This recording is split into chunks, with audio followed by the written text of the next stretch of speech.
غرباء غرباء غرباء غرباء غرباء غرباء غرباء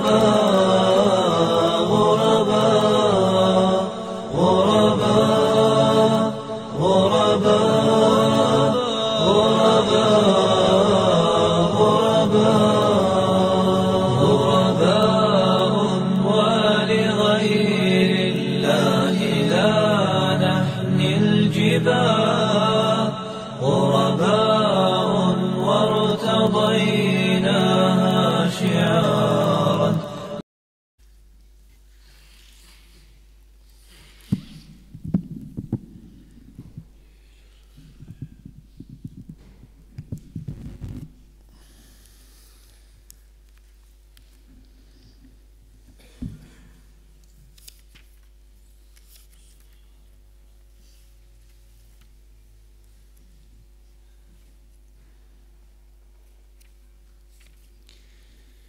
بسم الله والصلاة والسلام على رسول الله وعلى آله وصحبه ومن والاه وبعد.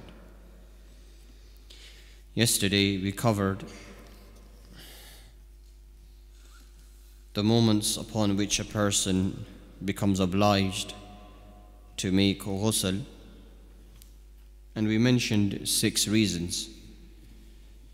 We also mentioned as to how a person should make a ghusl when a person goes into a state of major impurity.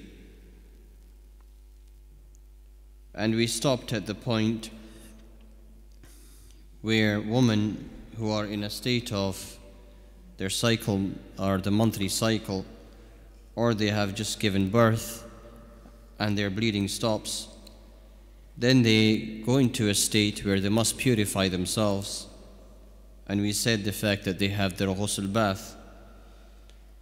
And we mentioned the fact that if it be a woman due to her monthly cycle, or it be due to after giving birth that she purifies herself, then with her hair we discussed the fact that if they are braided, then she must open her braids and shower and make sure the fact that the water reaches the roots of her hair. And we said the fact that if the woman has her hair braided, but she has her ghusl bath due to janaba, due to having relations with her husband, then she is not obliged to open her braids. Rather, she makes sure of the fact that she washes her hair with her braids in place, but making sure the fact that the water reaches the hair properly. So in that case, she doesn't need to open her hair up. We also said the fact that the person, whether it be a woman or a man, the fact that they must make sure of the fact that the water reaches every area of the body.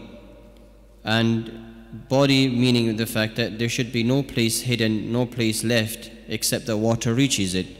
So it be under the armpits or behind the knees, or it be behind the ears, or it be any other areas that which may be hidden. The fact that the person makes sure of the fact that the water reaches those areas, the likes of wearing a watch, taking the watch off, making sure that water reaches under it, taking the ring off, making sure the fact that the water reaches under it. So the Prophet ﷺ, he mentioned in the hadith the fact that تحت كل شعرة جنابة, that underneath every hair there is the state of janaba, meaning there is a state of major impurity. فَغْسِلُوا الشَّعْرَ, and then wash your hair, and making sure the fact that the water reaches every part of the skin. Even then, as we mentioned the fact that the person when he's making wudu, and the hadith of Sa'd radiallahu anhu where he was making wudu, and then the Prophet sallallahu alaihi wasallam said to him, what's this wastefulness? And the companion Sa'd radiallahu anhu, he asked the Prophet sallallahu alaihi wasallam, even in wudu there is wasting of the water? And the Prophet ﷺ said to him, yes, even if you be at a river that which is flowing, that there is wasting of the water. Meaning the fact that the person, even if he be at the sea or where he has plentiful of water, then he should make sure of the fact that he does not misuse the water or he wastes the water. So in this case, we say the fact that we make sure of the fact that we do our ghusl properly, but we're making sure the fact that we do not waste our water with that. The other thing to keep in mind is the fact that the person has to make sure of the fact that he is not no one is able to see him in his nakedness when he's undressed. So making sure of the fact that he is well covered, well surrounded with privacy where no eye can see him. So he makes sure of that fact. Other than that, there is this custom and it's out of haya and shame, the fact that the person, even although if he was in the shower, the fact that if he was to cover himself, even then in that stage where he keeps his undergarment on, or he wears a cloth around himself, there is no haraj in that. This is from haya, this is from shame if a person was to carry this out. And indeed Allah loves that attribute, and Allah loves the fact that the abd covers and he has shame within him. And the Prophet ﷺ, he said, فَإِذَا اغْتَصَلَ أَحَدُكُمْ فَلْيَسْتَتِرْ, that if one of you takes a ghusl bath, then let him make sure the fact that he is well covered, he's well in privacy. So you could take both meanings, meaning the fact that he's covered, meaning he has some sort of something covering him, or the fact that he's in a room where he cannot be seen, or in an area where he cannot be seen. One of the other things to remember is the fact that the person, whilst he is having his shower, he could do his ritual bath before or after. But out of personal experience, I would say the fact that the person should try to do his ghusl bath after.